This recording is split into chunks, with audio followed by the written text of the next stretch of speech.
شێوێ بینی چۆن ڕاکە غەیبەتێ بینی لە مەجلیسە ڕاکە بەجێ بێڵە بەڵا هاتە مەجلیسەوە ئەویش دەڵێ یعنی چی یعنی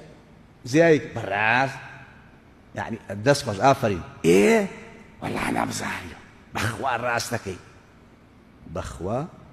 ڕاست دەکەی دەوەرە ئەم ریزەم بۆ تۆ مارکە و لە قیامەتە جوابی ئەم بەخوا ڕاست دەکەین بەرەوە